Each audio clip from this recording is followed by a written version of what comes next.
years and still talking, this is GabNet, the Great American Broadcast Network. Talk like you've never heard it before. We're GabNet, and we've got you covered live 5 nights a week. First Tuesday through Friday at 9:30 Eastern, it's The Exchange. Let's capture, who are all these people who are watching these cooking shows? They're stoners, right? So I'm wondering, is this a program that Netflix has absorbed?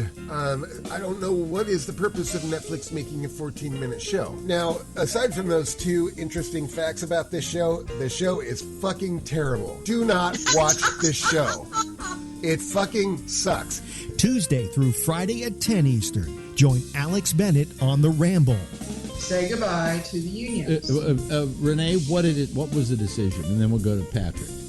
It doesn't matter. Just say goodbye to the unions. No. But I'm not asking you that. I'm asking you what was in the decision yesterday. I'm going to look it up.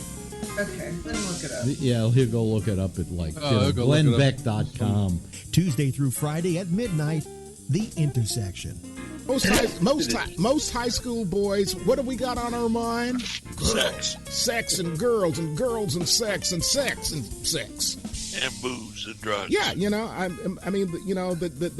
Asian guys I knew in high school, I don't know, I'm sure they thought that way, but perhaps they were more disciplined about it. Although there was this Japanese girl in high school that your old friend, the Black Avenger, had the hots for. Oh, my God. Be still my sake wanting to drink self. If you like sports, we've got that too, with The Arena, Wednesday nights at 8:30 p.m. Eastern. Well, and even if you did that, it doesn't give you the right to grab your Uber driver's privates. I mean, and like, what part of that to him sounded like a good idea? Oh, she played a special song. Catch up on all the shows with our weekend flashback. All shows have the Citizen Panel, an exclusive concept of GabNet. It's new, it's daring, it's talk like you've never heard it before. Hi, everybody. This is Alex Bennett, and I've had a long and interesting trip. It's called life. And for years, people have demanded that I write a book about it, and while I've been a writer, my main talent has always been that of a broadcaster. Over a year ago, I decided not to write the book, but using my best skill, I decided to tell it. It's called Life in the Passing Lane, and I described it as an audio biography. It's presented in 30-minute chapters, so it's easy to binge listen. And you can access it on the GabNet page by clicking on Life in the Passing Lane and going to a page with every single episode, plus some extras. If you want to access it on your mobile device, that's easy too. It's on iTunes. It's Life in the Passing Lane, an audio biography by me. I'm Alex Bennett. Reasons why you tune into GabNet. Here's reason number 9. Great celebrity guests. So how many years is this now with Teller? 43, and that's 43 continuous. You can try to say Keith Richards and Mick Jagger go longer, but they take 3, 4, 5 years off. Even when they're together, they take the time off. Continuous, no more than 2 weeks working apart, I think. Wow. And like being waterboarded for 43 years. GabNet. Reasons to listen every day. Log on to gabnet.net for more. GabNet. It's talk like you've never heard it before.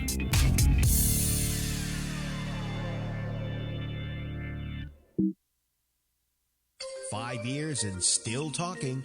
This is GabNet, the Great American Broadcast Network. Talk like you've never heard it before.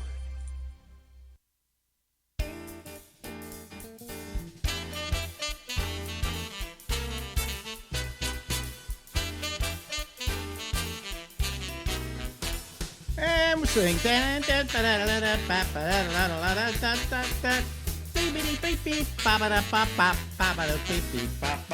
Hello, everybody. How are you? This is the Ramble, and I am Alex Bennett, your humble and obedient host And we will be here until midnight tonight, I guess, if I last that long. It's all tech. I'll explain it all later.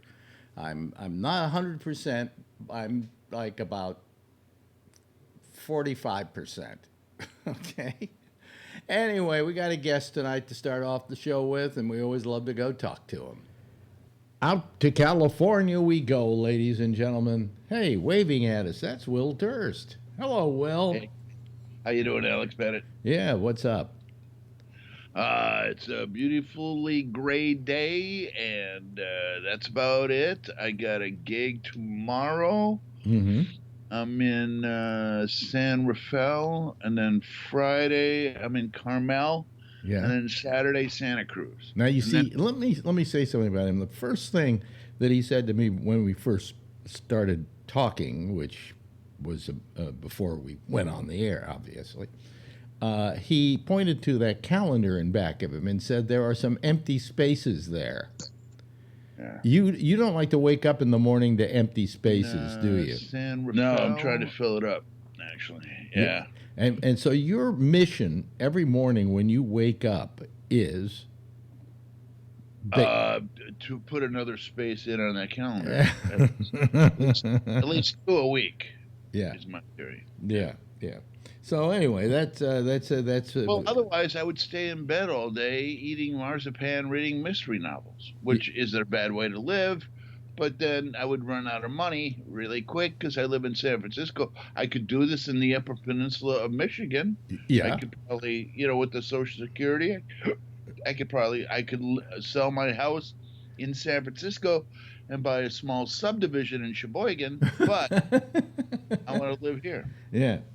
So anyway, that's good. So anyway, as I say, he wakes up in the morning with the idea of, hey, I've got to work. I've got to make sure those little empty spaces are filled. Yeah, fill in the spaces. Yes. What about you? Well, I got a space. What's going on? I got a tooth pulled. Yeah? Yeah, long time coming. I've been fighting to keep this tooth forever. It was like an old pal. Just me and him against the world. Yeah, you and the 32, yeah. Yeah, and so it's all the way back here. You can't see it. I mean, if I showed it to you, I guess you'd see it. But no. If I can't see it when you smile, it's all good. Yeah. So, he can't see it. And I'm going to get a little space. An arduous process? No, actually, what's strange about it is that it was, he did it, of course, and I opted for the gas. You remember the days when you went to the dentist and you got gas and it was just, would you like some gas? Right? And you said, sure, and they gave you the gas, right? I had one doctor that was like a hippie doctor, and he went, you want to get high? Oh, really? Yeah, and it was always, I never saw it as costing him any real amount of money, okay? Hold on a second. I think I'm overmodulating here just a tad, okay? All right. So it was always free. You know how much? It's $165 now if you want gas. Wow. Yeah. Yeah, so much stuff is being pushed onto us. It used to be all part of the process, and now you pay for everything. It used to be if you were a loyal customer of a hotel chain, you would get bumped up for free. No, now every little increment has a charge. Yeah. Well, on an airplane, you want a pillow? That's $10. You want a blanket? That's another $10.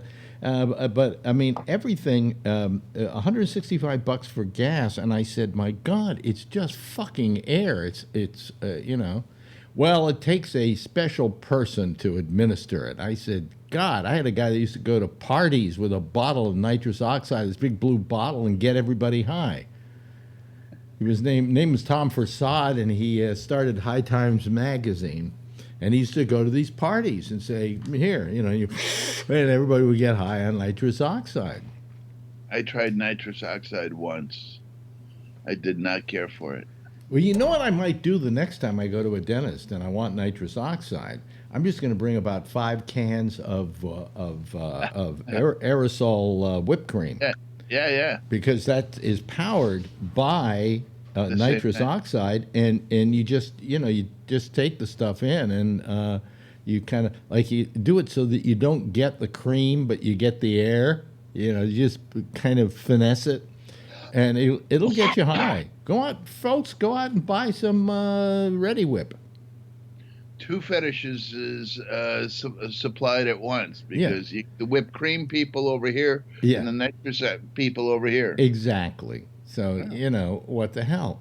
So anyway, so that was my big adventure. Did you get the gas? And yeah, I got the gas, and then he went and he pulled it, and I mean, these guys know exactly what they're doing, and they do it in the least possible traumatic way. And I heard something once, and I think it may be true. And what I heard was that it takes less Novocaine to pull a tooth than to fill it. You think of pulling a tooth as being just this wrenching thing, right? To begin with, they don't pull it; they actually pry it out. It's like like you're taking a nail out of a 2x4. A 2x4.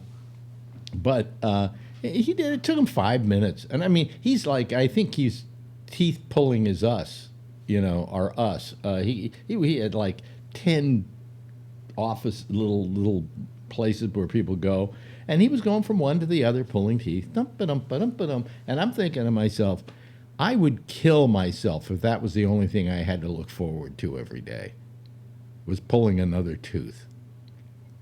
My dentist took over from my previous dentist. Yeah.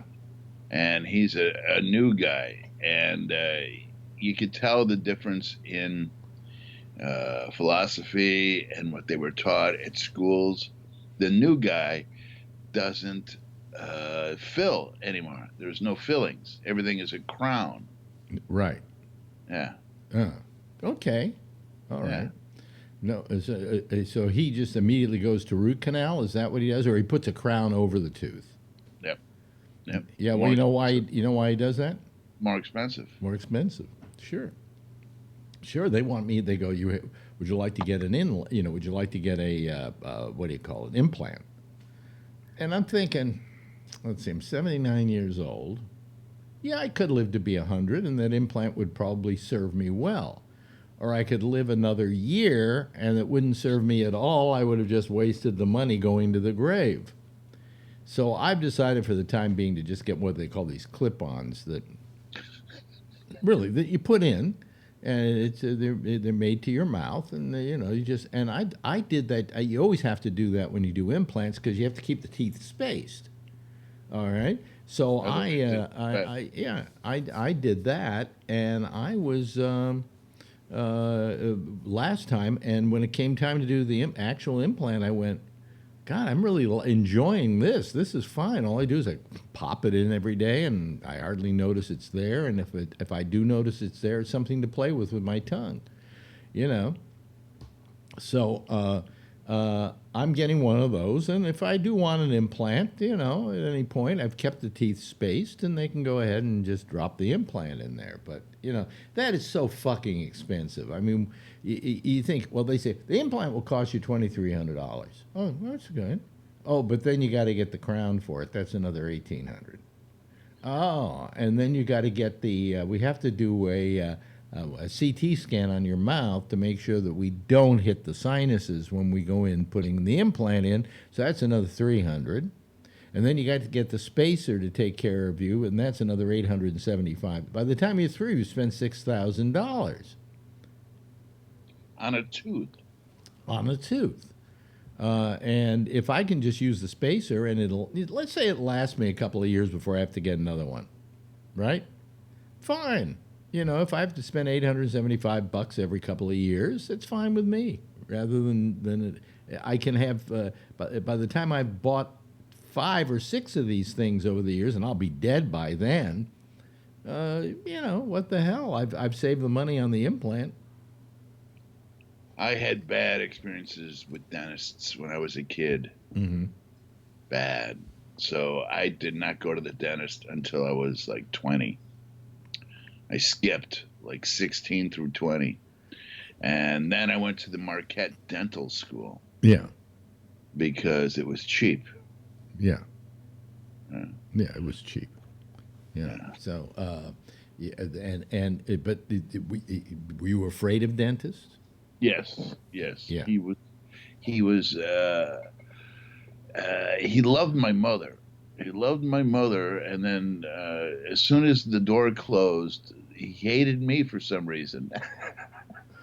I don't know what the deal was, but he wouldn't use, and it always, and yeah, and you know, when they call you Tiger and Sport and Ace and stuff, and yeah, hate that. They hate that.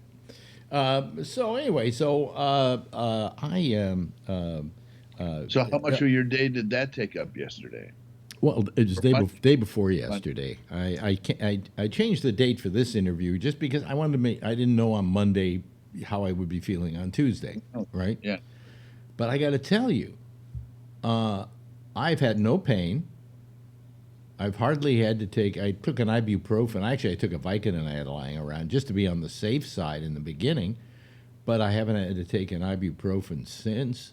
And I just washed my mouth out with salt, and it's fine. And the bleeding stopped in about 2 or 3 hours, and it was the most post-operative, the most painless situation I've ever been through. And operative, you don't feel a damn thing. Plus, he did something with the Novocaine where my whole mouth wasn't numb. He just numbed the area, and man, he went to town. He did it, and it was done. And upper right. Upper right back here, the second tooth in from the back. That's always the one people seem to lose a lot. My father lost one there. My business manager lost one there. It always seems that tooth is, maybe on either side, whatever. So as long as it isn't in the front and I don't look like a voter for Trump, so, I mean. A Trump voter. A Trump voter. Hey, listen, we're going to get a Mueller report. Mueller 2. Mueller 2. This time it's personal. This time it's personal, yeah. This time I think there's going to be, I don't think the Democrats are going to be happy with it at all. They're always going to say, what did you cut out? Yeah, what's underneath that black mark there? By the way, no more black marks. Did you see that? No. Oh, yeah. Barr is color coding the redactions. So there's a certain color of redaction for, like, some, personal people, Grand jury, things like that. Grand jury is another color, So you'll have this rainbow. It'll be wonderful to look at. Because it's bad optics. You can't know this. You can't know this. Yeah. Nobody likes to look at a redacted page anyway, because just, Yeah. Couldn't some kind of really scientific person, I guess they couldn't because these are all printed up, but some kind of real scientific person find out what's under the redaction? You would think by now. Yeah. But I don't think that they take ink and do it as part of the printing process. Yeah, especially now with the computers, you go from A all the way through B and then make it black. But then you print it up, and so whatever's under it is not going to show. No, I don't think there's anything under it. I just think it's black now. Oh, really? That's it. I think it used to be you would get a Sharpie and go through it, and then people would go, and try to find out and do the Sherlock Holmes thing where you heat the paper and stuff. Yeah. Well, you know what you have to also do? You have to sit around and figure out when he redacted it if he indeed did a nice job of redacting. Whether he did an honest job of redacting. Oh, he did not. And he's not going to. No. I mean, he's the biggest fucking liar in the world. I mean, why? I mean, he went before Congress, and why they didn't see that coming. Because he lied. He said, "I'll show whatever the public deserves to see." In my determination, I will try to. Well, make sure he's not. He wasn't lying. This is his determination. Yeah, but he was lying in saying that he was his first his first loyalty would be to the public. That's not true. His first loyalty is to Trump. But you see, the only thing that Mueller did, right, that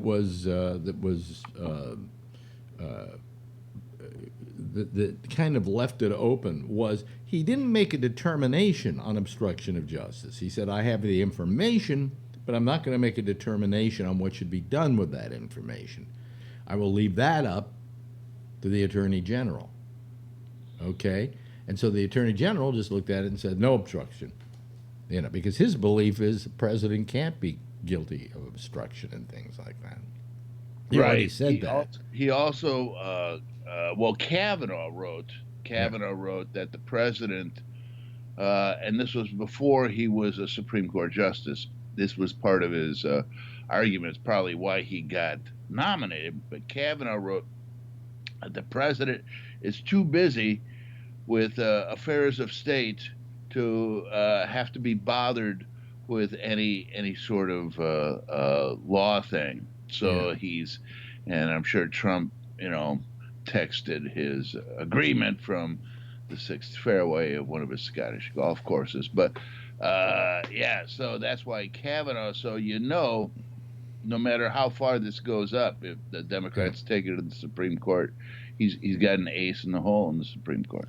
Well, speaking of an uninformed president, Notre Dame Cathedral burnt to the ground, or didn't burn to the ground, but it certainly was sufficiently damaged that we're not going there for a vacation anytime soon to go see Notre Dame Cathedral, right?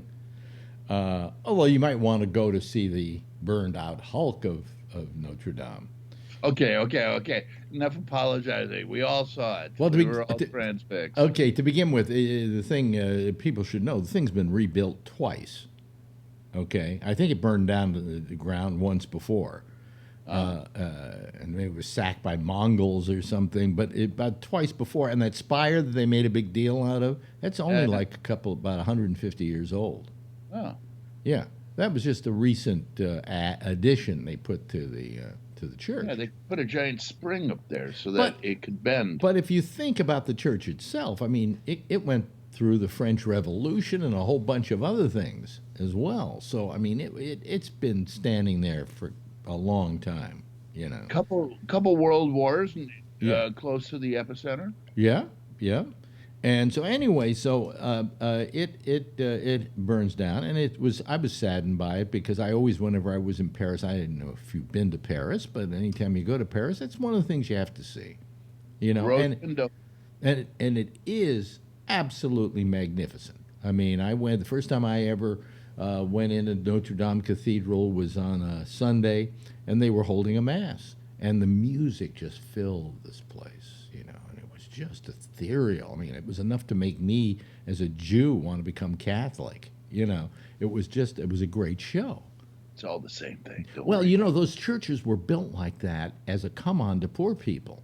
Yeah. So they could come once a week to this magnificent. They could go to a nice house once a week. It was their castle for at least a couple of hours while they prayed. So it was a come on, and that's why they always built these cathedrals. But anyway, our president, who is always willing to show how intelligent, or as I like to put it, intelligent he is, decided to say, really the way they could solve this problem is they should get those water things and just drop them on Notre Dame. Now, if he'd been watching the news, he would have learned they couldn't do that because of the age of the structure, and that if they dropped water on it, the thing would basically just fall apart. Disintegrate. But he didn't know that. And he's acting like, I've got the answer. It must be such a burden to know everything. Yeah, it is. It's terrible to be as intelligent as he is. I mean, that was so stupid. Come on. It was an unforced error, as they say in tennis. Yes, it was. He just for some reason he feels like he has to chime in on everything because he knows everything, and he's trying to help people out. He's a giver. You know what's interesting, too, is that he cared more about the burning of Notre Dame Cathedral than he did about Puerto Rico. Think about it. Well, Puerto Rico is suing him because of one of his golf courses. So there are some people who think that had something to do with his response to Puerto Rico. Oh, really? Yeah. Yeah. What a great president. He's the president of everybody, isn't he? Yeah. Yeah, we're so proud. Whenever he goes to another country and the gibberish, dribbles out of his face forward gash, we're always so proud of him. Oh boy. So I mean, the state of the country, and then now we've got here's what we okay. Let me ask you this question. Here are all these candidates. Now to begin with, come on, the election isn't. It's over a year and a half away. Okay. Why are we in the middle of all this? I'm going to be run for president, and I'm going to run for president, and they're doing their whole. What? What is that all about? I don't understand it.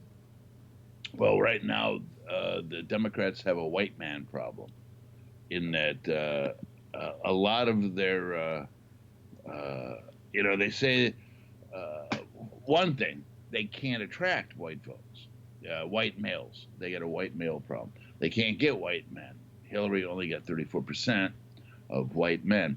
And they're finding it, as I say in my little column, because I wrote a column about this, they're finding it harder to attract white men than vegan hot dog vendors have of selling their meatless sticks at a Wyoming rodeo. So they got that white man problem.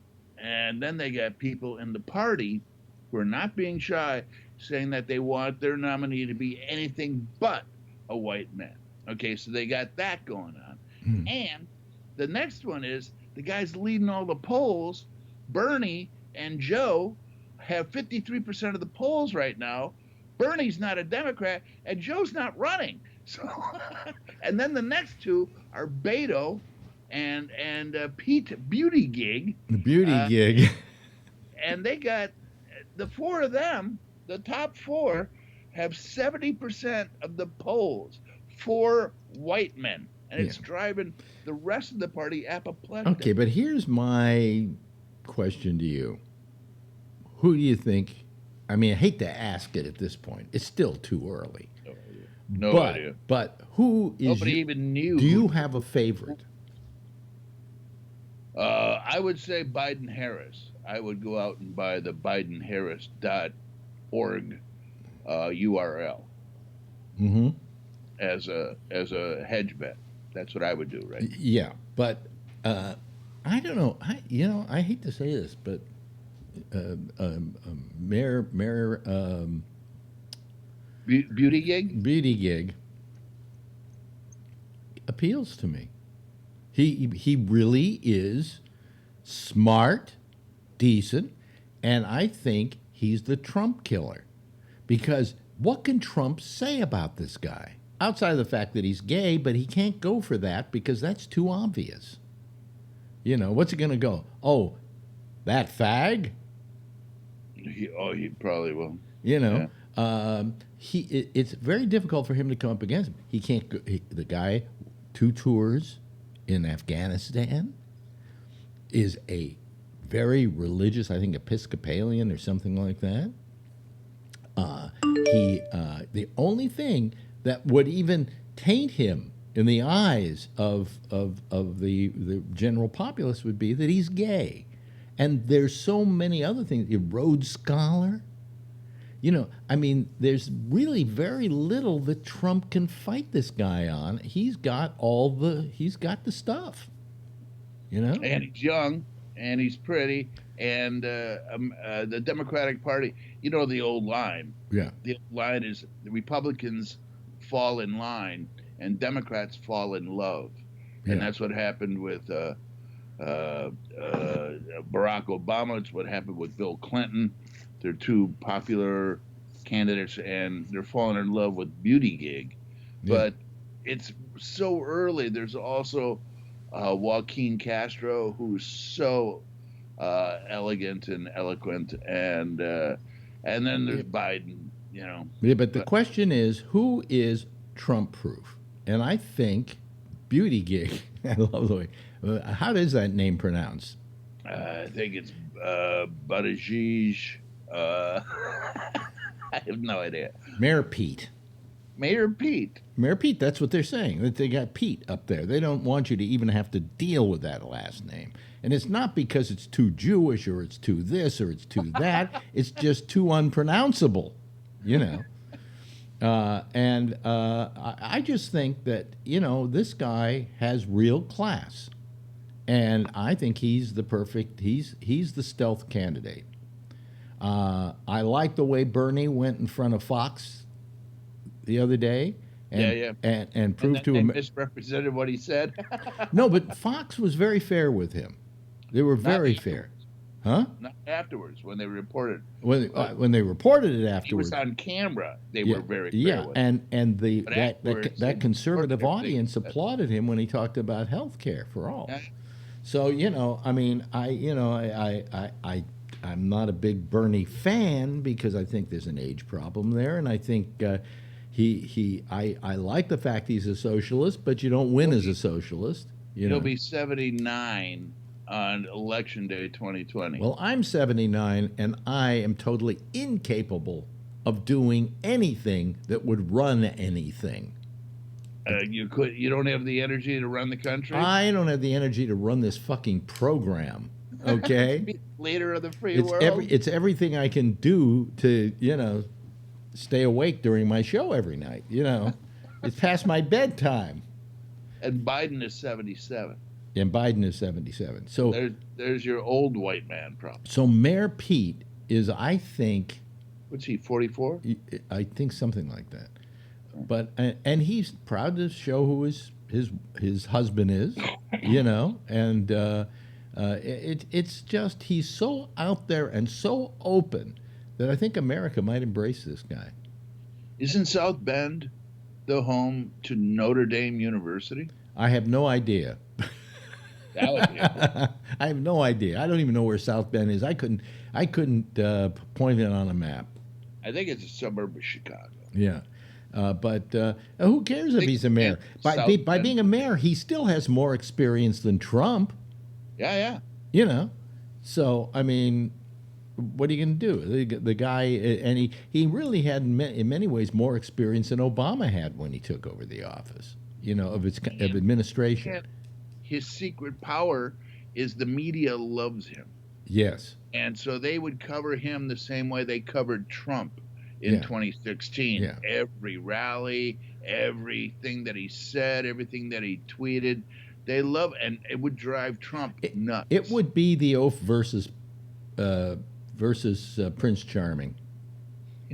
Really, it would be that. You know. I love your phrase, the Trump killer. The Trump killer. Yeah. Do you watch? By the way, to kind of finish this thing off because we're running over, what we normally run. But did you see Game of Thrones? Yes, I did. And what'd you think? It seems like the credit sequence, the opening credit sequence, is different. Yeah.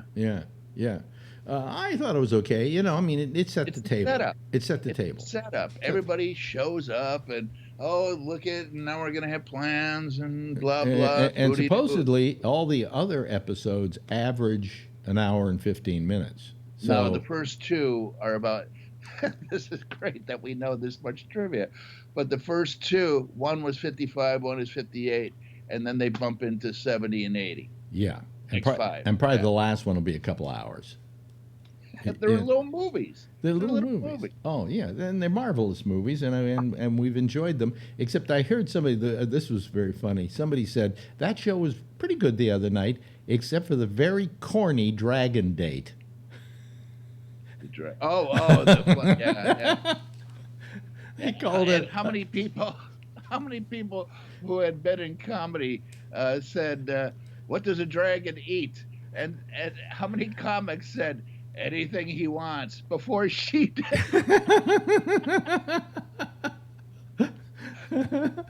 They like to cook it first. nice to know they don't eat raw meat. Hey, always good talking to you. Great to see you, Alex. You look wonderful. Give your lovely Frau a big fat wet sloppy kiss. I will, and we'll talk to you in a couple of weeks.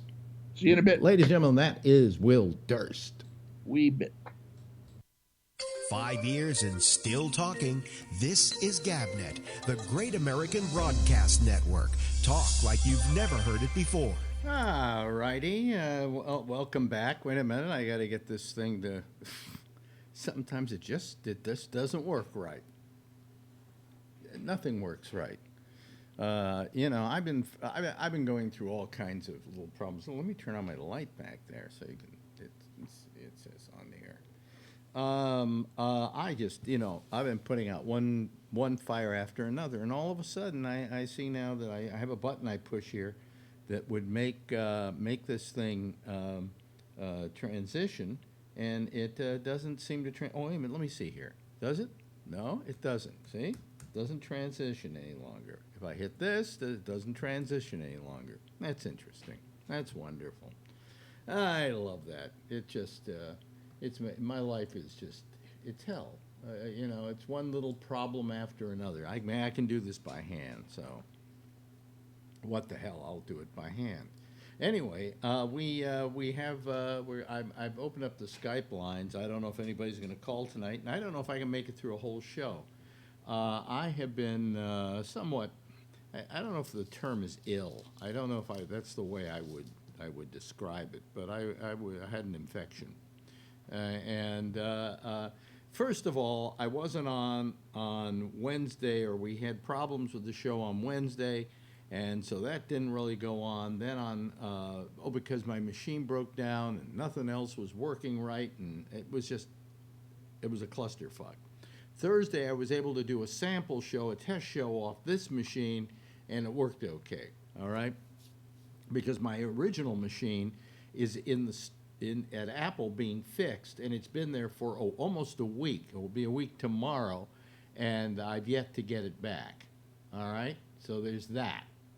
Let me see here. So I don't have my old machine, and so I'm having to work with the newer machine, not the newer machine, my oldest machine. Okay, I got a new machine. That one's broken. Got an old machine. I'm using that to make this work, and nothing was working. And I kind of got to the point. Let me turn my mic up a little bit. I kind of got to the point where I suddenly realized that everything was out to get me. Whoa! Okay, well, wait a minute. That's Jeff Stein calling in. Let me see. How you doing? Hello, Jeff. Hold on a second. Oh, wait a minute. Oh, and Chris Wallace is also calling in. So let me put him on there. Let me first get, let's see here. Steinzeller. There we go. Okay. And I need to get the second thing. I need to get Charlie Wallace on here. So we double click on that, and I make get a little work. What is all that noise that I hear? Yeah, well, just one more. No, that's not right. Hold on a second. I'm getting too old for this. Okay, here we go. There we go. That should work, shouldn't it? Yeah, it sounds good. Wait a minute. Charlie Wallace should be. There we go. Now we got Charlie, and then we see both of these guys on at the same time. Okay, all right. How's that? Anyway, are we in sync enough, folks? Yeah, we're in sync enough. Yeah. Okay. If my lips aren't exactly moving right, well, that's too bad.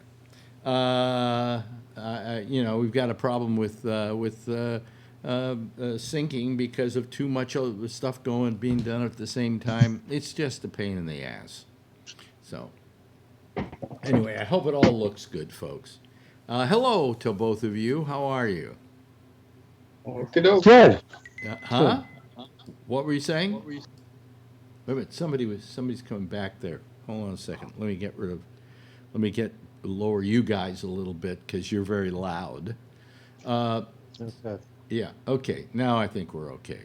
Okay now? Yeah, I think we're fine. So I was out. I didn't do a show last night what happened is that I didn't do a show Friday night, so I wasn't able to tell everybody that when I woke up on Friday morning, my tooth was killing me. I had basically it was really swollen on this side of my mouth, so I went to my dentist, and she looked at it and she said, "That's terrible, and you've got an infection." And she said, if that infection gets bad enough, it could go to the sinus, and if it goes to the sinus, it could go to the brain and kill you. And I'm thinking, isn't this a little overkill for scaring me? You know, I mean, so she says, you got to have it pulled. I said, well, can you guys pull it? She says, well, yeah, we charge about $650 for it. So I said, yeah, but she said, we can't do it. That thing's infected. You got to have an oral surgeon, and that'll probably cost you double what we charge. Oh, God.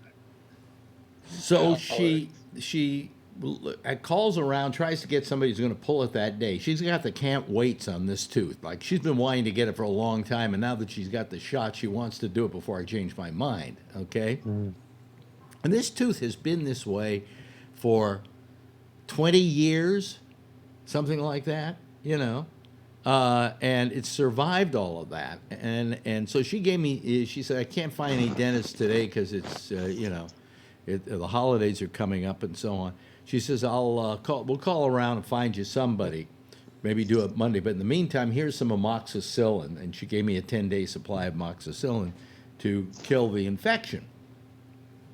So I go home, and then she says, here's a doctor to call. So I call this guy, and he's an oral surgeon, and he's on Madison Avenue, nice prestige address in a big building. And they said, okay, yeah, sure, we pull teeth. That's our job. Dr. Pullum here, and I say, okay, I'll make an appointment for Monday. So now, of course, all weekend I'm worried about this. What is it going to be like? It's not that I haven't had a tooth pulled before, okay, because I have had a tooth pulled before, but you know, every time you do it, it's so far from the last time you can't remember how bad the last time or how easy the last time was. So I just worried about it all weekend. Then I went to them at the place, and they I have to. Here's the thing about dentists, about anything, doctors, dentists, whatever. Every time you go into a new one, you got to fill out literally a pile of paper the size of the Mueller report. Okay. And so I had to sit there. I'm sitting there writing this, and you know, I can't write anymore. For some reason, I don't know, either because I've gotten older and my hands aren't right, or I just haven't done enough writing in my last few years that I'm not used to writing anymore. So I'm just terrible at even doing cursive. Not cursive, but or printing, just printing. And every time they want my name, it's Bennett G. Schwarzman. Come on, you know, there's no line long enough on any of these forms to fit that name in there. And I'm filling this thing out, and all of a sudden the nurse says, Mr. Schwarzman, and I go, I'm filling the forms out. And she went, oh, okay, we'll get back to you. And then it's, you know, then I can finish the first page. And then there's the second page. And then there's a third page with all the things that says, do you have asthma? Do you have this? Do you have that? And I'm checking them, and the woman says, oh, no, you got to initial them. So now I got to go back and initial all of them. This thing must, so why don't we have a thing where I can go on someplace where you fill out a form answering all these questions online. And then anytime any doctor wants that information, all you have to sign when you get there is a permission thing. And that's it. But every time I go to a doctor, I have to fill it out all over again. And by the way, even that is repetitious because it's always saying, what's the date when you sign? What's, you know, and they keep at, what's your, it was maddening. So finally I figured, you know, they can pull the tooth. Nothing's going to be worse than this. So I said, they didn't take me in. And they put me in the room, and there's a picture of the X-ray that my doctor took of the tooth on a 35-inch screen, right? You know, like I want to see my rotten tooth, you know, in 4K. The woman says, "So, are you going to have gas today?" And I said, "Yes." She says, "Okay, that's going to be $165." Now, I got to tell you, years ago when I went to a dentist, the reason I got to like dentists was because they had the gas. All right, and then anytime I was going to go through some kind of procedure, they would gas me up. And I remember the first dentist that ever did it to me was a friend of mine, and he was kind of a hip guy who lived on the Lower East Side. And what he did was he said, "You want to get high?" That's how he described it. Okay, and I went, "Sure, go ahead." Puts the mask on me. I get high. I have always taken gas for everything, if the dentist will do it. My current dentist won't do it. She says it rots brain cells. I said, like, I give a fucking shit at my age. Use all my brain cells up. Just numb me out. So anyway, and I said, $165 for the gas. Don't you know this is, I think, found in nature? I mean, you know, it's part oxygen and it's part nitrous oxide. And actually, if I wanted to, I didn't even have to pay them $165. I could just go down to Costco, buy like a case of Ready Whip, okay, and then use the Ready Whip, which is propelled by carbon monoxide to get me high. All right. So anyway, $165 for that. Well, now, as I'm sitting there waiting for the dentist, a woman comes in. She says, "Hi, I'm so and so. I'm the accountant." And now she says, "Here's what it's going to cost you." And she checked it out, right? You know, with my dental plan and all of that. And she says, "It's going to be $165 for the gas." I went, "Yeah, I know it's going to be $165 for the gas, but you're not pulling this thing without me being loaded, okay?" And she tells me that what it's going to cost. Now, what do you think it came to? Now, my other doctor said she could do it for $650, but a dental surgeon, or what do you call it? A dental surgeon, oral surgeon, would cost me about double. Okay, so what do you think it cost me without the gas to pull the tooth? $1,300. Really? Go up to 2,000. Try $500. What? Yes. Yes. My old dentist was going to rip me off. And then they said $165 for the gas, and then your dental plan will pay 75% of the pull, and will pay for 50% of the gas. Okay. So I said, "Could you just give me the gas half the time?" You know. Anyway, and so now he comes in and he looks at the tooth and he goes, "Yeah, that's infected." He says, "That tooth's really got to go." And I guess I can trust him, although he's the guy that is going to make money now off of me losing my tooth. Okay, so I just went, okay, well then I guess we have to pull it. So he comes in and he puts some Novocaine in me. First he put the mask on me, and I start getting really loaded and getting more, you know. And because if I'm paying $165 for it, I'm going to use up all the carbon, what is it? Nitrous oxide. Nitrous oxide that's known to man, okay? And I said, "Just do it, you know." And then he came in, he gave me the Novocaine, which wasn't that, you know, it's never pleasant, but it wasn't terrible. And they did one on the back of the mouth, which did hurt kind of a little bit. And then he said, "I'll be back in about 10 minutes once all this is, your mouth's getting numb." And then he came back in and he said, "Can you feel that?" And I said, "Yes." So he gave me a little bit more Novocaine. And he pulled the tooth. It's one back here. I'm not going to show it to you, and you can't see it. All I know is that Boris Karloff, this is a little piece of trivia for you folks out there. Boris Karloff was missing a tooth right here. Okay? And he used to wear a denture or a fake tooth, or now as they call them, clip-ons, okay? So that, you know, he looked fine. If you took it out, his mouth kind of caved in a little bit right here, okay? So when they did the monster, he pulled the crown, or pulled the fake tooth, so that his cheek would go in, and you remember, if you look at him right here, there is a dent in the monster's mouth, and that's the reason why. So now I can play the monster. Anyway, so you can't really see it. It's all the way in the back, and I'm going to...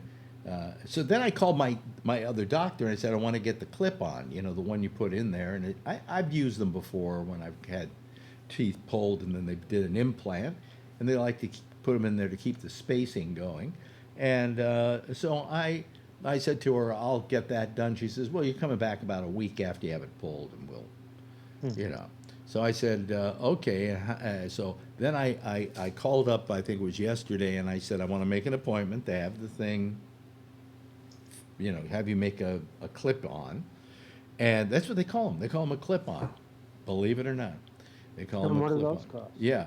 And so I said, okay, do the clip-on, and we'll...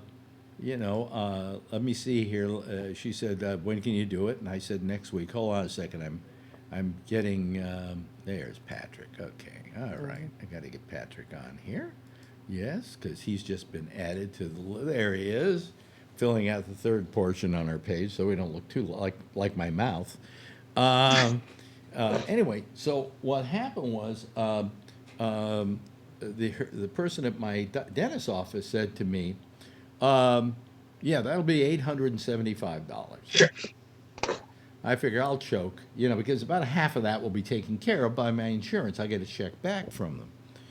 And then I thought about it, and I was telling somebody, you know, I wonder if my dentist is ripping me off again. He said, well, why don't you ask around? So Marjorie stopped seeing this dentist, has been seeing a dentist in her building. So I was over there today, and I said, call up, find out how much it's going to cost me to have them do one of these clip-ons. And they're in a big, expensive building, okay? And the woman calls, and she says, well, I'll get back to you. So we're on the bus going home, and she calls, and she tells Marjorie, and Marjorie says, oh, okay, that's interesting. How much do you think she's going to charge me for the clip-on? 300. Well, try 500, but it certainly isn't as bad, okay, as what we were going to be charged by Dr. overpricing me, and I just really, you know, I was so mad about this whole thing. That she had the nerve to charge me that much. Why am I not getting a picture of Tony here? Hold on a second. I should be getting Tony in here, and I'm not getting Tony in here. No, that's Scott Boddicker I hit. Okay, let me see here. Tony, there we go. Tony. Okay, now's Tony going to come up. There you go. We got Tony now. So there's Tony. All right. Hello, Tony. How are you? Okay. Yeah. So anyway, $500. Not $875, $500. And with my insurance, that'll be about $250. Yeah, dentists make a lot of money. All of them said because I had insurance, the price was cheaper. The price on my tooth being pulled was cheaper because I had insurance, not because of the money I was going to get back from the insurance, but just because I had the insurance, and they have a deal with the insurance company. She never did that for me. And she carries the same insurance company. So I called them up. I called up my dentist today. She wasn't there. I just left a message. I'm not coming in on Tuesday. So I'm going to this other place to have her make the clip on, you know. But I mean, that was the whole thing I went through. Was I suddenly came to the conclusion that my dentist really sucks. But you don't want to change dentists because you're used to them and you trust them, and you don't want to go to somebody you don't know, you know, to start fooling around with your mouth. So, whatever. Anyway, by the way, did I mention it's going to be a Phil-free night tonight? Oh, I was wondering why he wasn't here. Yeah, well, did you wonder why I wasn't here last night? Anyway, so and I'm exhausted too. I'm really tired because not only because of all the technical shit going on here. I mean, yesterday, in spite of the fact that everything else fucks up on me, right? Everything fucks up on me. I have a machine that we use as a server, and I did something where I tried to see what was on the on my cloud account and whatever, and I did something, and all the folders that I had on the top of the desktop disappeared. Oh. And there was nowhere to find them. Luckily, I had another machine that I had as a backup that I then brought in here and hooked it in, and immediately everything was working again. But I mean, just of all the things to happen, then I had to reformat the old machine and do the backup on the old machine. So if this one ever goes, I can then swap them out again. But I mean, these things, one thing after another. Then tonight, the guy does a sports show, writes me, my internet isn't working. Oh God! So I got to go in. I got to pull the show from the on-demand list. You know, and it's one thing after another. My life is just I don't know. Am I complaining too much? No, it's all right. I feel like as I get older, I have less tolerance for things. It's not that I don't have less tolerance. I just all I want to do is a show. That's all I want to do. But I find myself constantly putting out fires because this thing isn't working, or that thing isn't working, or this computer breaks, or that computer breaks, or this particular computer sometimes I found has a little slight delay on it when it goes out. One thing after another, and you just go, fuck it. What do I do this every night for? I said to Marjorie, I said, it's just exhausting me. Plus, I don't know, I have amoxicillin is what I'm taking, which is a form of penicillin. Yeah. And I am just exhausted.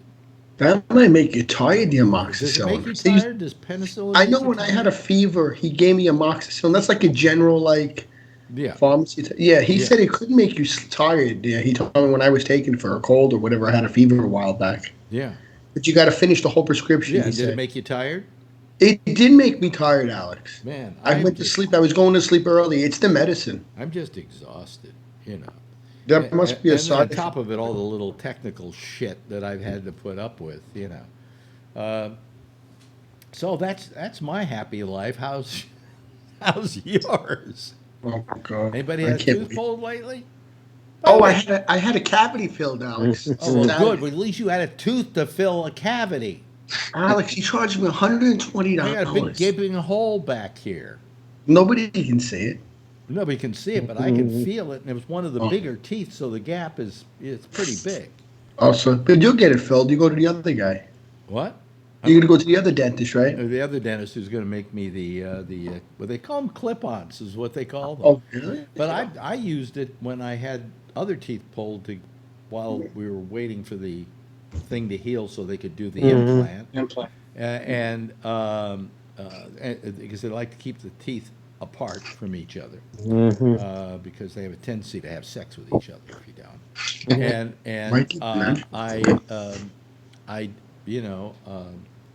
I liked the other one so much that when it came time to get them to put in the implant, I was almost going to say, fuck it, I like this. This is fine. Yeah, keep it. Because after a while, you don't notice it's there. And if you do notice it's there, you play with it with your tongue. It's fun, But, I mean, every morning, you take it out at night, and every morning, in the morning, you just go, click. Your clip-on grabs onto the two teeth on either side of it. I tell you, Alex, the dentists probably hate people with false teeth because they lose business. No, they love people with false teeth because along the way, they got to pull them. Oh, that's right. I didn't think of that. Yeah, that is true. That's kind of hard to pull all the teeth at once. But I thought it was going to cost a fortune to get this tooth pulled. I'm sitting there thinking, well, I'm preparing for $1,200, $1,300, double what my doctor said. It's a little more expensive. I mean, she's all doom and gloom. I mean, this is going to the infection's going to go to your sinus and then to your brain, and you're going to be dead if we don't get you to a dentist, a guy to pull it today. Who said that? My dentist. They were putting the pressure on you, Alex, to get it done. All I know is that so I finally decided as of today, I'm not going back to her. You know. Yeah, she sounds too much like. I'm going to go to Marjorie's dentist, who says she says it's very nice and is the one who's going to make the clip on for me. Yes, Patrick. Now, this has nothing to do with dentistry, but it has to do with doctors putting pressure on you. I had a pressure sore on my hip 10 years ago. Yeah. And it was a small sore, but it went deep. And I had a nurse practitioner taking a look at it, and she said to me, my goodness, you know what?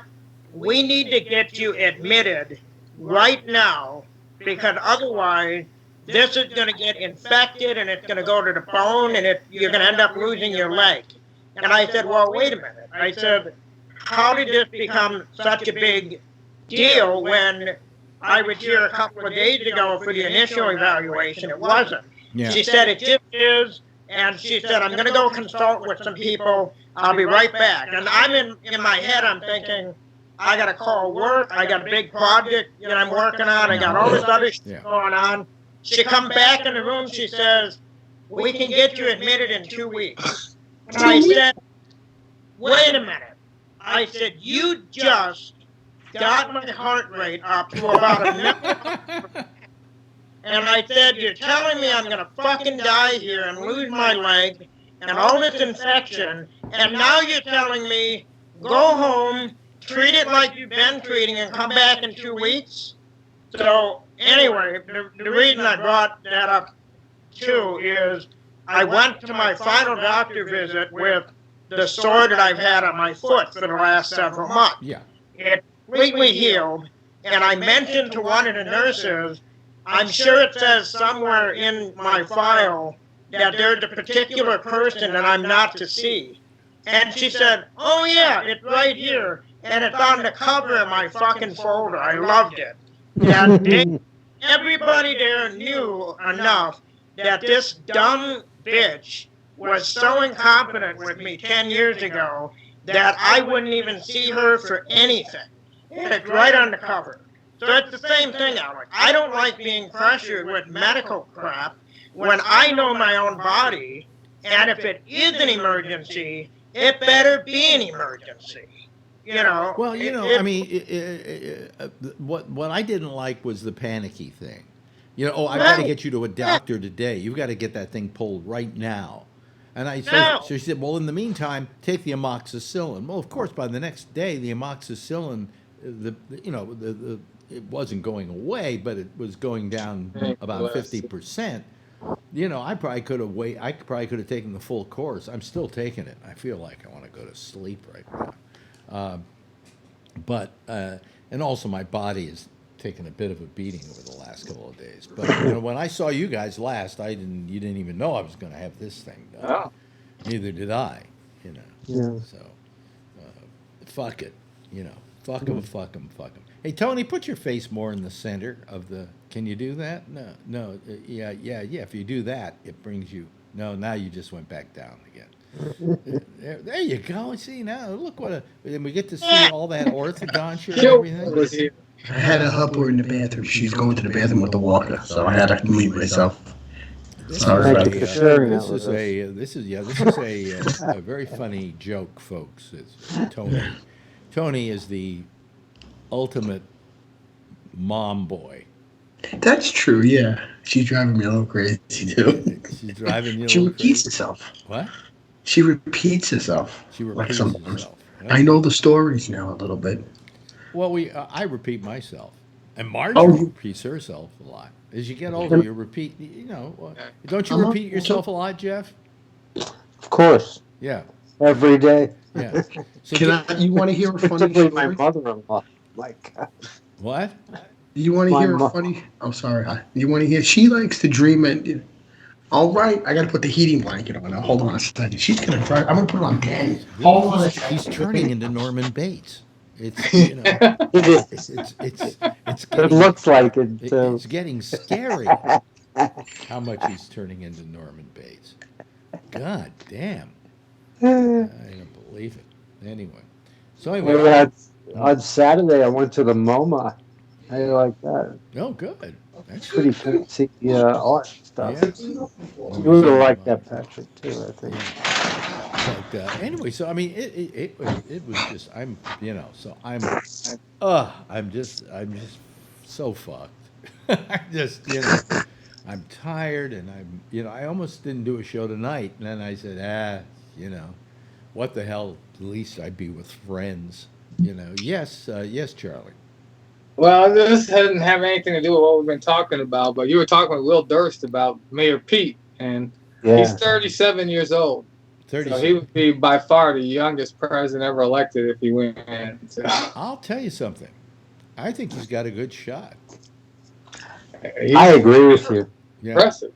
Yeah. I've seen him several times now on TV and in interviews, and he is good. Every answer he gives is right.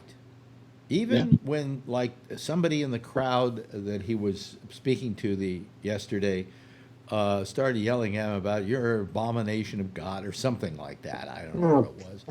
And he just handled it so well. He went, I have to deal with my God on that one. And since he created me, I figure, it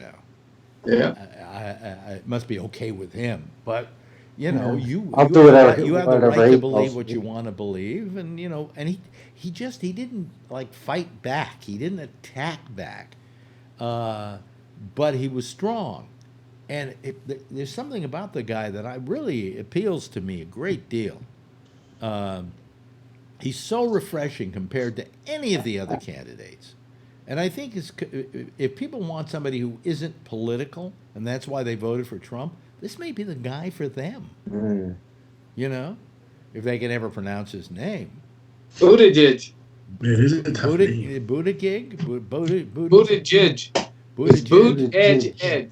Actually, they're just calling him Mayor Pete. Yeah. And they're leaving it at that. Mainly because they know that if America has to pronounce that name, Yes, Jeff. Remember, there was a time when we couldn't say Obama's name. Yeah.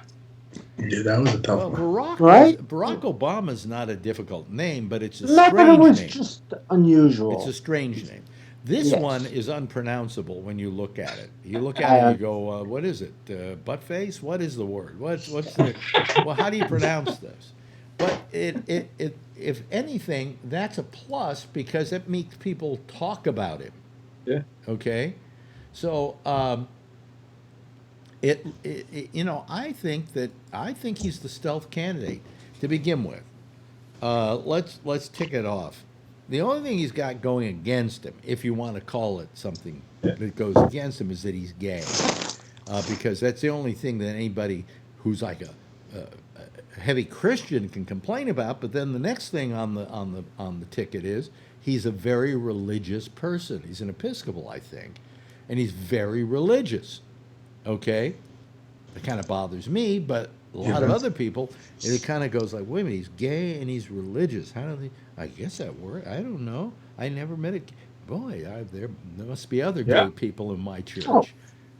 Come on, there's a lot of people in the Catholic Church who are gay. Oh, yeah, and they're all priests. Anyway, that's right.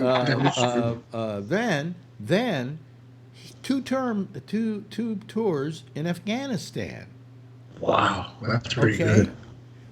So that adds to the whole appeal of this guy. There we go. Hold on a second. I just got to add somebody to the crowd here, and it would be Rob Alfano. Let me see if I can find him on the list yet. Is he here? Is he here? There he is. Okay. I'm here. All right, and now you're part of the citizen panel. There you are. You got your own. You're the secret square. X gets the square. X gets the square. So 2 tours in Afghanistan. Rhodes Scholar speaks 7 different languages. All right. Has administrative executive experience, even though it was a mayor of a city, but that's more experience than Trump ever had. Yes, Rob. He's too intelligent. People don't care about intelligence. He's gay. He'll never get elected. I don't think that his intelligence is obnoxious, however. But it doesn't impress people.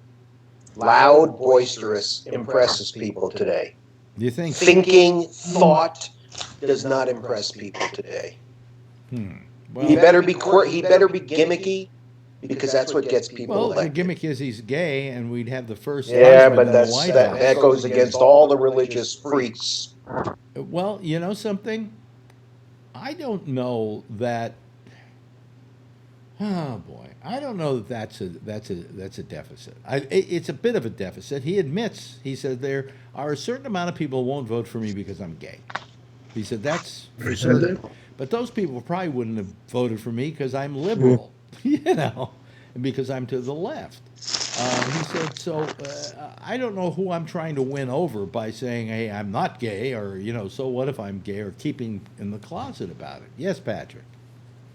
As far as intelligence, for me personally, even though I wouldn't vote for him because of his political beliefs, I've seen him, and he is, and y'all can disagree with me, and that's fine, he is head and shoulders above AOC on the ability to answer a fucking question and sound intelligent.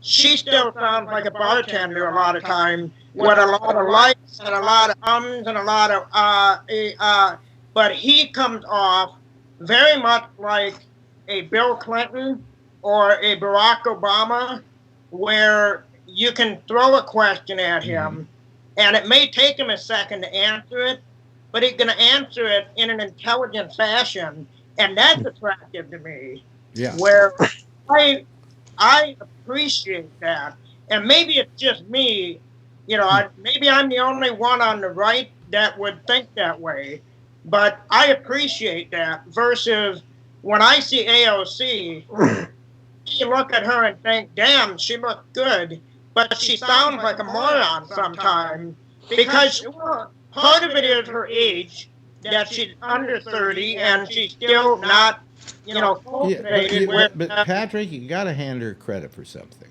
Here she is, just new to the whole thing, okay?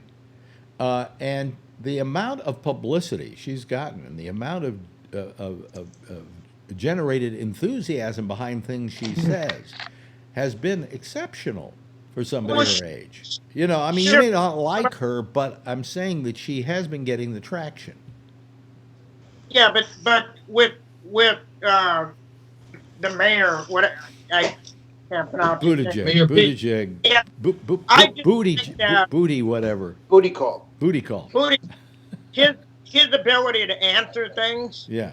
And not being much older than her, he just seems older and more wise and much more attractive to me as someone who I would listen to than her.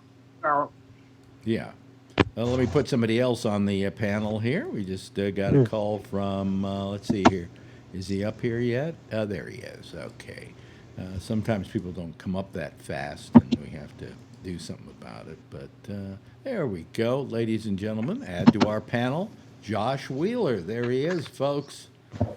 Hello, Josh. We're talking, first Rob had his hand up, and then I want to ask Josh something. Yes, Rob. I was going to say that I think the biggest thing we have to do in 2020 is to defeat Trump. And if we run somebody who's gay up there, that's going to be a problem. It's going to be harder to beat Trump because we need somebody more centric, and not somebody so. Okay, let me ask you polarized. this. Let me ask you this then. Who would be more difficult to get elected, a homosexual or a Jew? Oh, wow. You're right. We never had a Jewish president yet. And Bernie's Jewish. Yeah. I don't know the answer to that, but I think not only centric in the way of being either Jewish or you know, being radical, like whether you're Jewish or whether you're. I think you need to have central-based policies. Let me say something about. Can I ask a question? What'd you say? Yeah. Can I ask a question? Did a president ever convert? Like, say, if he went in as a Catholic and then he said, "I'm converting" when he was in office. No. Usually, people didn't make a big deal about what a president's religion was, anyway, except if he was Jewish. Because you're going to see a woman president. You're going to see a woman president. You're going to see a gay president before you ever see a Jewish president in this country.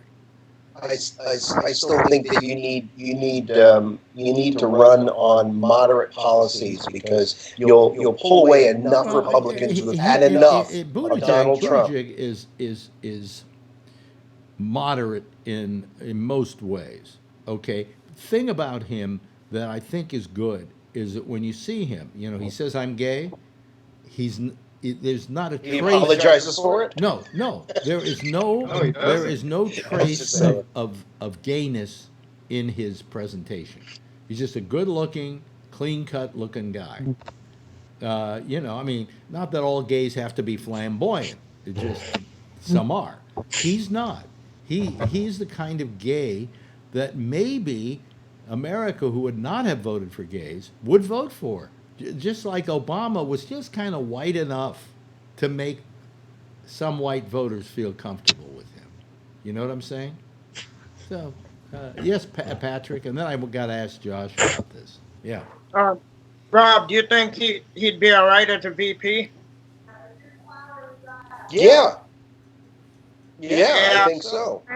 I think that as well, in that he's young enough where he could VP, he could get enough experience under him. And whether he's gay or he isn't gay, I think if he showed himself as a vice president, very much in the same light that Biden worked with Obama, where he was out actually doing things and not just sitting behind the curtain as a lot of VPs do. I think then your fears might be taken away. You give him 4 or 8 years as a VP, then maybe he'd be ready. Yeah. Right. But an objective one is done. We could beat Trump. We have to beat Trump. Well, I don't know. Yes, Jeff. I have one question about gay. Mm-hmm. I have gay people on both sides of my families. Okay? We all do.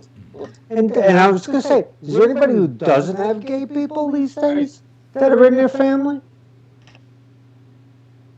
No, but that's not the point, though. There is a faction of people who think they're an abomination, right? There's a turnoff factor there. It's a risk. But anybody that thinks like that's not going to vote for a Democrat anyway. No, I don't know. I would disagree there. There's a lot of people that work in blue-collar, union type of jobs. Places like I work, the locker rooms, a lot of blacks who otherwise would vote for a Democrat, a Joe Biden type, a Sherrod Brown type, who's been elected here many times, who's a big union blue-collared guy, who rightly or wrongly, I would say wrongly, the first time they see him on stage kissing a man, it's going to scare the fucking bejesus out of them. Well, I mean, I don't... Not saying I like it, just saying that's the way I agree. it is. Right. That's sad. It is sad. I don't know. Am I out of sync, by the way, folks? Somebody on the chat line, tell me if I look out of sync. No, well, I know, but on the show itself, when it's running out there, because somehow I seem to be lagging a little bit here. So I don't know. And I'll tell you another group of people that are going to hate it are military people and veterans that otherwise would vote Democratic. He did 2 tours in Afghanistan. That's pretty good. And he probably kept his mouth shut about it the entire time. And I guarantee you there are going to be people that served with him who liked him at the time and are going to see him on stage kissing a man and they're going to be like, that motherfucker. I mean, I I mean, do you think he's going to necessarily kiss a man while he's? I saw him do it yesterday. I thought on when they showed him 50 gazillion times on MSNBC. I could have swore I thought I saw him out there with somebody, but I mean, somebody's going to get a picture. Well, of it. I wish one of these candidates would come out as a lesbian, and then we could get a little girl on girl action. Yeah. You know. Well, that wouldn't scare people as much. No. Yeah, you're right. I mean, I'm just being honest. Well, I mean, Lenny Bruce used to have a bit he with you. did about how people will deny that any woman is a lesbian. Yeah. You know, they will go, boy, she can kick a ball as good as any other guy. You know, but you know, I'd sure like to fuck her. You know, and they don't want to. The last thing they want to admit is that, you know. Anyway, yes, Patrick. Kevin just messaged me that you're echoing going out. I have no idea why. I'm telling you right now. I've got all the things that would make it echo, not echo. Okay, so I don't know what's happening, and I'm tired of dealing with these problems. You know. Let me see here. Let me go to the 8 where I got to put Tom Yamaguchi in here. Yes, so let me see here. Tom Yamaguchi. How much of an echo is there out there? Anybody know? By the way, my echo started talking to me. Okay. Oh yeah. As a result of that. Did that answer your question? Fuck you. What? She goes, but it makes a sound if I said it. Echo. Fuck you. It goes. Gung. Yeah. She doesn't like to be sworn at. Am I echo? Are we echoey out there, Alex? Audio is good. Panel is reverbing intermittently. I cannot figure that one out to save my life.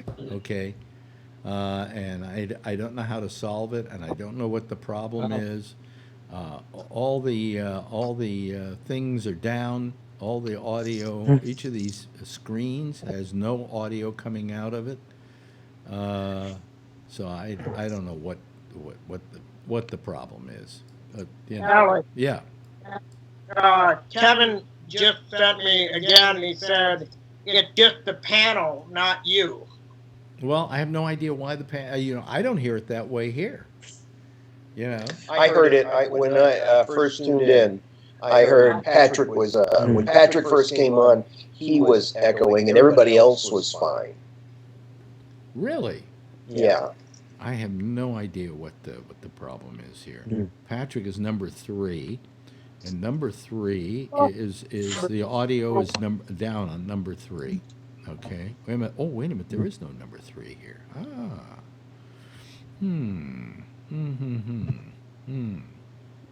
But your voice right now sounds perfect. Yeah. Well, because you're listening on Skype. Yeah. Okay. I don't have a. Let me see here. If I go here. Oh, wait a minute. I know what that problem might be. I don't know. Hold on a second. I'm just going to go to a 3-shot here for a second, just so I can see here. 1, 2, and then there's no 3. Wow, that's strange. Oh well, I have no idea. But everybody else, nobody else is echoing. Just Tom. I mean, just. Patrick. It was Patrick. It was Patrick when I was listening. Mm-hmm. Yeah. Okay. Well. Am I echoing? The guy in the middle is worst. That's Rob. That's Rob. Mm-hmm. Well, Rob isn't in the middle. I don't know who he thinks is in the middle. Okay. Well, he was in the middle when they made that comment. Yeah. I don't know. I give up. Fuck it. Yeah. And this may all clear itself up when I get my machine back, because we never had this problem with the other machine. So I don't know where the echo could possibly be coming from. Is it annoying or just it's there? It's fairly heavily echo. Oh, wow. Well, it's distracting. It's distracting. The guy in the middle is worse. Rob is the worst. I don't know. I give up, folks, because Rob is number. Let's see. Rob is number 5. And number 5, we have 5 is there's 5 is not up. It's not it's 0. I have no idea. The problem is I have no number 3. I'm looking at my mixer here. That's the reason I'm saying this. And I don't see a audio on number 3. So, who knows? Who knows? I give up. You're actually controlling every one of our cameras with a separate input on your board? I can, but I turn all the audio off on them. Otherwise, they would hear an echo. You see. Yes, Tom. We're on the subject of homosexuality. Yeah. They do like a visit from the Crypt Keeper. Yes. Yes. So I've got an obituary here from the New York Times. Dr. Richard Green, one of the earliest and most vocal critics of psychiatry's classification of homosexuality as a mental disorder, died April 6th at his home in London. He was 82. In 1972, shortly after completing his specialty in psychiatry, he defied the advice of colleagues and wrote a paper in the International Journal of Psychiatry questioning the premise that homosexuality is a disease or homosexual is inferior. So he's among the people that got the manual, the DSM, to actually reclassify homosexuality as a normal behavior. So one of the reasons why I bring that up, and I really appreciate the input of Josh and Rob, but I think our society is changing quite radically. And when you consider that this is only about 4 decades, it's amazing how far we've come. It really is. I really think we should really give serious consideration that Pete Buttigieg is actually very electable as a gay man. Okay, hey, before I'm going to do something to you, and if I mute you, you can unmute yourself. Okay, Tom, but I'm going to do this. Let me see if that. Tom, while he's doing that, I would agree with you in a normal election year. Talk to me. He seems very electable, and it's worth taking a chance. Tom, talk to me.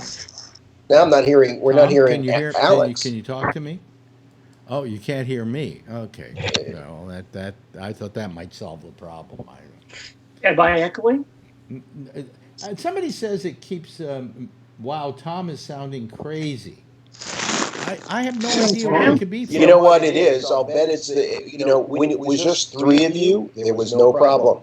When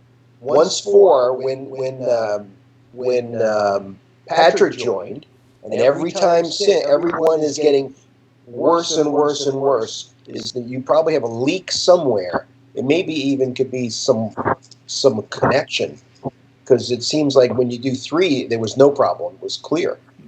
Patrick was the first one, and it's gotten progressively worse with every person who has come on. Well, it wasn't doing that with my other machine. Right. But it's doing it with this machine.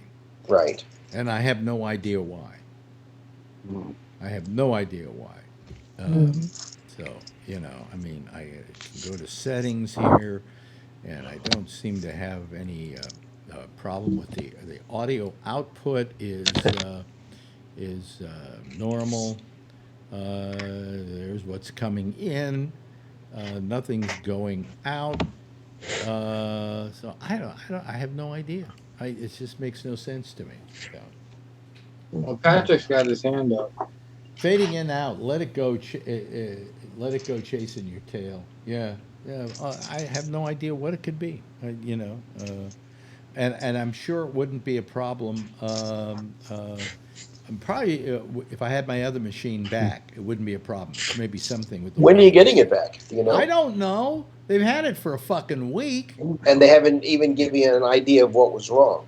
They thought that it might have something to do with the graphics boards, which is fine. Just fix it, But the guy that when I was there said he'll order the graphics boards, and then he found out he couldn't because they have to figure out what's wrong with it first before they order the graphics boards. Makes sense. So probably waited till Monday to even get around to it. So then they ordered the graphics boards, and they take about 3 days to get to them. So so I don't know what the echo is, but maybe I wouldn't have it if I were back on my old machine with the way it was set up. Because we never had the problem before. So I don't know what it is. I give up. Maybe I just won't do a show till I get my other machine back. This is getting ridiculous. Just pretend they're all 1978 DJs with Verve Super Hit One. Yeah. Killing it at number 1. Yeah, I can't even figure out why I don't have an audio switch here for number 3, which is Patrick. Yes, Patrick. Do you want the little cripple to go away? No, I don't think the little cripple's doing it. I just don't know why you're not. I'll tell you what I'm going to do, though. I will do something, Patrick. Wait, hold on a second. I got an idea here. Number 8. Let me see here. 8. Okay, let me put you on 8. Okay, and we'll see if it gets rid of it. This is just troubleshooting, folks. That's what we're doing here. That's what I do all day long. Let me see here. Darth Pat. There we go. Okay, you're on that. You're going to be on that in that place, and I'm going to take you out of the place where you're at, and I'm just going to put somebody else in your place. Okay. Well, I'm not going to put anybody in that place. Let me just. What do I do? 3. Well, how do I just turn 3 off? Okay. Skype local. Okay, local. What will I get? Anything? We get a picture of me. Okay, so we'll get 2 pictures of me. What the hell? And this one is more in sync than my other one. So I don't know. Now tell me, everybody, is he echoing? Talk to me, Patrick. Hello. Is Patrick echoing now? That's going to take about 20 will you seconds. shut up? Every time I say the word echo. Maybe you should temporarily change your name back to Alexa. Well, if we stop echoing, I won't have this problem. But, Actually, now you're echoing, Alex. Now everybody is echoing. Now With what you did, yeah, you're echoing. I'm echoing. Okay, well, let me get rid of my picture up there. And let me put Patrick's picture up there. I just wish I could get rid of that picture in there completely. Well, I could. Let me see here. Let me just turn that off. Let me see here. Anybody? How's the echo now? Rob and Patrick sound underwater. I have no idea what it is. But what the hell? I give up. If I'm here tomorrow night, it's going to be a godsend because I can't put up with this shit anymore. My other thing was working. There's no Patrick on this mixer. Okay, whatever you did, Alex. Yeah. I don't hear when you said because I'm listening to the show that's coming. When you said, so how is it now after you made that last change? You're not echoing anymore. How about the rest of the panel? I haven't heard anybody else talk. Yeah. Well, everybody else has been quiet. Mm-hmm. Okay. Mac Crash, all is good. So when I got rid of that, I think you're good now. I might have to go back and change that number 3 or something. Because I'm hearing myself now. I am not echoing. Really? Oh, good. Yep, it's good. Well, it's good. I figured out what I think. Then we figured out what it was. It's the number 3 NDI, and I've got to somehow get rid of it and replace it with a new one. But I can't do that now. I'll do that tomorrow. when I work around it. Yeah, I'll work around it. But boy, it's just So we got rid of it, folks. Okay. Say something, Josh. Say something to me. Well, can you hear me? Yeah, I can hear you. How about say something, Tom? Okay, how about this? Am I echoing? All right. And how about I don't know, Patrick? Say something. What the hell is going on, everybody? Okay. Well, anyway, this is all clear. People saying panel good now, but remember we're 20 seconds behind what you are doing. I guess it has something to do with that number 3 NDI, which I will change. I will get rid of and change tomorrow, and maybe by changing it, it'll fix it up. Because I don't get that, but that number 3 is not listed here, and it may actually be up on for some reason. I'll take care of it. Whatever. Anyway, so back to Pete Buttigieg. So what we're saying is, for the most part, am I out of sync, folks? What was I going to say?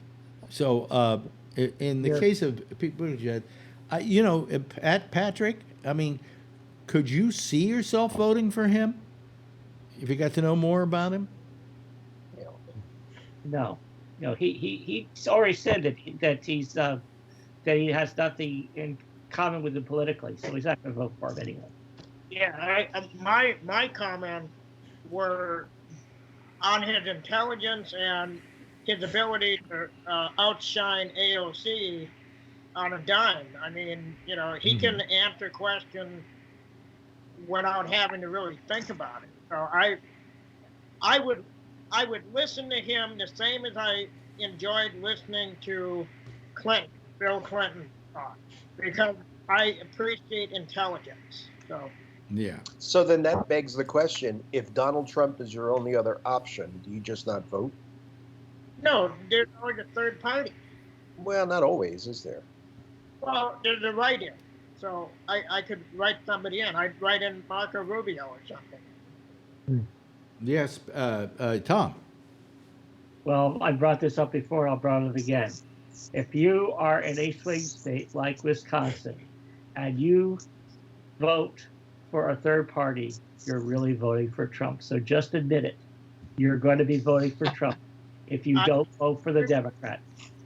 Just be honest. It's just the honest truth. You will be voting for Trump if you don't vote for the Democrat. Okay, so the question is now, who is the worst candidate for the Democrats to run? I think they're all pretty bad. And I'll tell you why.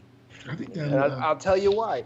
Because they all have a serious flaw. I think for Biden, besides this crap that's going on with him touching, and Saturday Night Live did a very funny thing about it. He's old, right? Mm-hmm. Then you have so many people talking about all these radical ideas. Yeah. It's sort of like the Tea Party on the left. Everybody wants to socialize this and socialize that. And you're already hearing Trump. He's already hammering the drum about it. Oh, the social. He's not even calling them Democrats. He's calling them socialists. And that is not going to get the Democrats elected. That's how, and because unless you get a moderate in there, you're going to lose to Trump. I disagree. Oh, I hope you're right. Because the problem is not that we got to get Republicans to vote for the Democrats. The problem is we got to get the Democrats to turn out and vote. There are a lot more Democrats in the country than there are Republicans. It's just they don't come out and vote because there's nobody that excites them. I agree with Charlie. I agree with him. Really? I think Mayor Pete would excite the young people tremendously, and they would come out and vote. I don't know. I don't think so. I mean, I heard him refer to himself on the stage the other day as a millennial, and I guess he's 37 years old, and I'm 36, almost 37, and I thought, please, motherfucker, don't even lump me in with them fucking retarded people. Fuck you. I mean, first of all, right there, I was like, you know what? fuck you, man. We're done already. I mean, you want to lump me in with them fucking group of retards? That's what the millennial is. I would vote for Trump before I vote for a millennial. You fucking ass. I love it. No, but millennials came of age at the millennium. So what were you, 18, 17, 18 when the millennium hit? That's why you're a millennial? Nah, I'm sorry. There's some other shit you can put me in, but not fucking that. Patrick? Okay. To Rob's point, I can tell you within my family, and most of you know from over the years, everybody minus a handful are Democrats. They will not vote for a Democrat that calls themselves a socialist. They will do a write-in, or they will vote for like a Joe Stein, a Green Party, something different. Just like in 2016. What? Especially because my family, there's a lot of military, and they did not go to war to support socialism. And whether or not you guys can argue a point about that, good or bad, that's my family. And that's a mentality. It's a mentality. Well, that's all I'm saying is, like, to win the 2020 election, or to beat Trump, whatever, the people that they're really thinking about or focusing on are obviously the people that he won that Clinton didn't, not the people that would have always voted for Clinton to begin with. So they're talking about Wisconsin, Ohio, Michigan, Pennsylvania. They're talking about people like, a lot of times, like myself, except maybe with not my liberal background. People that work in the factories, people that work in jobs that pay $44,000 a year or $52,000 a year, that wear a uniform, not a suit, those kinds of people. And a lot of those people are Democrats.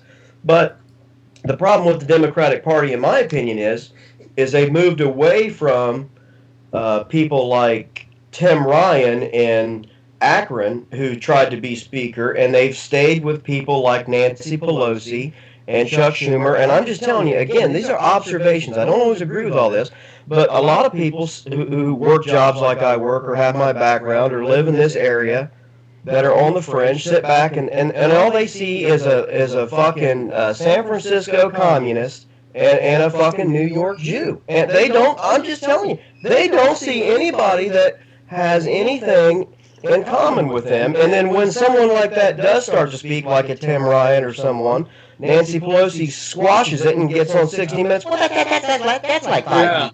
I mean, I'm a hardened fucking Democrat, and she can suck my fucking dicks. Well, I tell her, it's like, fuck you, Nancy Pelosi. I'm so sick of hearing from this fucking, it's like they're wearing me out. And I'm one of their, most counted on people that would vote for him. And it's just, but that's just what people around here see. The people that change their clothes in the locker room after work are the people that they had a problem with. And they're not taking any steps, in my opinion, to fix it, which is why I've said all along that the only people that could maybe trick him into voting for him is a guy who looks like he might have changed his clothes after work, and that's a guy like Joe Biden or Sherrod Brown. Tom's got his hand up, and then Tony. Yes, Tom.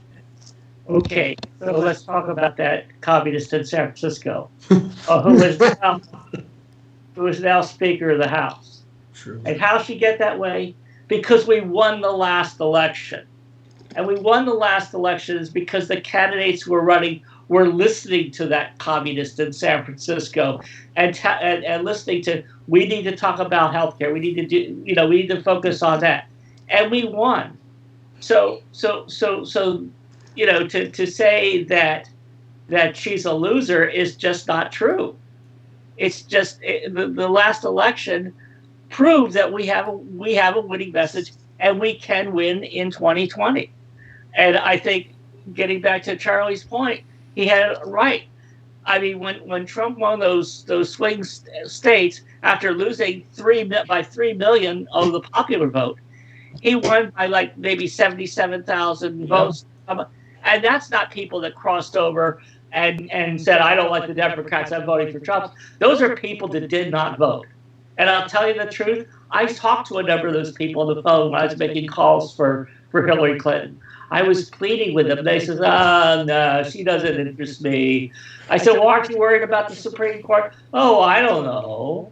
And so we do need a candidate that excites us, and we can't play middle of the road. We got to get our base out, and yes, we do need to get a lot of independents out. But I think just playing it safe is not the way to go about it. I rest my case. Or can I say something? Yeah, sure. Tell me. I'm going to think. I think I know how you can beat Trump. I don't know if the guy has a name for a candidate yet, but they need somebody. I'm going to go back in time to the 70s. You need somebody like Jimmy Carter, somebody in the middle America, somebody who's soft-spoken, nice guy, and can connect with middle America. I would disagree with you on that. I think we're not living in those times anymore where Jimmy Carter could get elected. That the whole tone of the country has changed, and the whole sensibility of the country has changed. You don't think he has? You don't think? Because we're going to win New York and L.A. You got that. It's crass, and I don't know what to say, Well, I would think it's somebody the polar opposite of Trump, who's not confrontational, who's not like.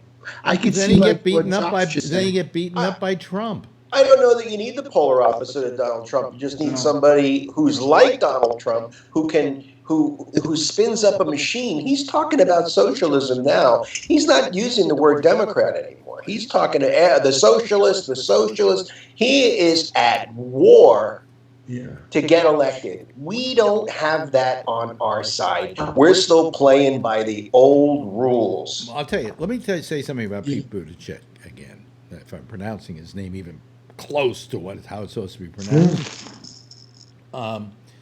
When Barack Obama was running for the nomination initially, I said I considered him the stealth candidate, that he could win this thing. I precisely said he could win this thing because he had all the things going for him. He was good looking, he had all the accoutrement of what he needed to do. A lot of people kind of said to me and acted like I was an idiot, and I came from outer space when I said that. But he got nominated and he won the presidency. I feel the same way about Pete Buttigieg. I feel that he again is that person that I see as the stealth candidate. That people go, well, but he's gay and he can't get elected. Well, Barack Obama was black and he couldn't get elected. I think Pete Buttigieg is a how can I put it? Is a homosexual who America could feel comfortable with. Okay, he's not overtly fey in his presentation. He's well spoken. He's intelligent. He's good looking guy, and I just think he could become the stealth candidate because he's somebody that Trump would find it very hard to fight. That's what I'm looking for. Okay, that's interesting. Yeah, because he couldn't really insult them really. Because Well, he would have to go out of. He'd have to go out of his way. He'd almost have to go to the word fag in order to insult him.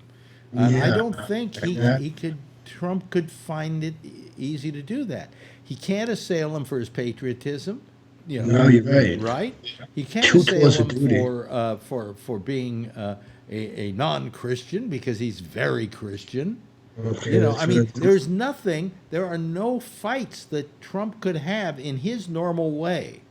He couldn't come out with something like Pocahontas for him. Yeah, that was a good one. I think that's what makes him such a stealth candidate against Trump, and that once people got to know him, they would, even if they were kind of like, well, he's gay, but he says what I want to hear. Let me ask you another question. This is another one coming up, and I'm sorry, folks, if I'm out of sync. I tried to solve that problem the other night, and I did solve it, but I thought this would solve it, but in the long run it didn't. I went to a different. I'll go back to the other way until I get my equipment back. Then we should be fine. Bernie Sanders did something I thought was very good over the weekend. He went to a town hall at Fox. And everybody's going, the Democratic Party says, we're not going to run any of our debates on Fox. We're not going to have anything to do with Fox. And Bernie said, I'm going over to Fox. And it was a smart move. Go up against the competition. Well, I mean, to begin with, do you want to go do a town hall at MSNBC where everybody who's watching are people that agree with you in the first place? Or Right, would you you gotta rather permeate go the over to bubble. Fox and make those people kind of like you? And the fact was, they came away liking Bernie. In fact, they cheered him when he talked about his Medicare for all. So that, you know, there was a case of somebody being able to win over a room full of conservatives. Is the Democratic Party making a big mistake by not going over to Fox? They should be at Fox more often. Yeah. Yeah. Yeah, they should be at Fox more often. You know. So, by the way, up in the top right-hand corner, folks, on your screen, what you're seeing is a double image of like Josh right now. But if somebody else talks, you'll suddenly see them in that space. I tried for a while to make that full screen. It's called active speaker. When somebody's speaking, I can put them on. I tried doing it earlier with a thing that you were seeing for a short time this way, but the problem is that for some reason it stutters a bit when it's in full screen. I have no idea why. Well, now it's, you know, that's the way it is on the air, not here in the studio. It's fine on the screen, but otherwise. But, you know, if somebody else talks, just anybody talk. Tom, start talking. Okay. One thing, you know, just thinking about it, I think I was hearing an argument. I was hearing an argument. There was a difference between doing a town hall and doing a debate. That, you know, one of the things about the debate is Fox makes money, will be making money off of that. And I think one of the Democratic Party arguments was that, you know, why should we, you know, make money from them when they're trashing us all the time? But I see your point. I think that, yeah, why not do a debate my feeling is, why go to a place and put all your eggs in one basket? If you go to MSNBC, all you're doing is talking to your crowd. Right. Yeah. You know, you want to go somewhere where you're going to get to people you didn't get to before. And Fox has a lot of them, and some of them are going to look at you and go, hey, you know, he's pretty good. Like when this crowd, when Bernie started talking about Medicare for all, they applauded him. Yeah, the people with their insurance through their employers. Yeah. And Buttigieg is also talking about going on to Fox town hall too. So we'll see what happens. Well, I think it would be very smart of those people to do exactly that. You know, and I you know I can't figure out why they shouldn't. You know, go to where the enemy is, because the enemy is who you want to win over. So I have to take my hat off to Bernie for that one. And especially right now, because there's a lot of people, a lot of Republicans who feel disenfranchised by Donald Trump. And they're looking for what else is out there right now. Mm-hmm. And, you know, if you can come across and make some sense, you know, maybe you'll get some votes. Could be. You're not going to get them on MSNBC or CNN. That's for damn sure. Yeah. A lot of Fox viewers were hit with that tax cut. Ended up costing them money. What's that? Which tax cut? The Trump tax cut. Oh, because it cost. When they finally filed the taxes and they saw what they had to pay, there were a lot of Fox viewers were in the 10 million families that ended up paying more. Yeah, most of us did. Yeah. So, you know, I just think that there are a lot of arguments that could be made to Middle America that a Middle America is not going to hear as a result of staying away from those venues. That's right. And it would be very smart for them to do it. So, you know, I have to take and after Bernie's success the other night, and by the way, they were on their best behavior. They it made for a, you know, for the Democratic Party to sit and think, well, maybe we should do something about this. Maybe it would be good if we change things up and went over there, and that it wouldn't be a bad idea. But it took Bernie to do it. He was getting heat for doing it. You know. In the small time we have left, over the weekend, or the last couple of days, we lost Notre Dame Cathedral. Yeah. And in one of the stupidest remarks in his entire presidency, Donald Trump said, the way they can solve this problem is just take one of those water things, they dump water on it and help put the fire out. Apparently he wasn't watching the news when they explained the reason they weren't doing that was if they did that, the entire place would collapse because it's an old structure and it couldn't take that kind of wetness. Yes, Tom. I don't know. I forgot the comedian, but one comedian on Twitter was saying he's waiting for Trump to tweet suggesting that the French sweep their floors to prevent the fires. Yeah, I you know, when I heard that last night, I went, you know, he's acting like, you know, I'm really smart and I'm giving you advice on how you could have put out that fire. Why don't you just drop one of those water things on there? And already they had announced that they couldn't do that, you know, because of the traumatic effect it would have on the, you know, so I give up, you know. He just gets more and more idiotic by the day, and there's nothing we can do about it, and he's a moron. Yes, there is. Huh? Yes, there is. Well, I mean, we have to make sure he doesn't get elected, but right. Part of making sure he doesn't get reelected is by getting the right person in place to not get him reelected. So anyway, I just, you know, yes, Patrick. Is anybody else aware that the Alaska Mosque caught fire at the same time at Notre Dame Cathedral? Which what mosque? A mosque? The Dome and the Mount in Jerusalem, the large mosque. Mm-hmm. One of the prayer halls caught fire at the same time that Notre Dame was on fire. And it could very well be God getting even with organized religion. Well, it turns out it was a couple of kids who were playing in the prayer hall that started the fire, and it was contained very quickly.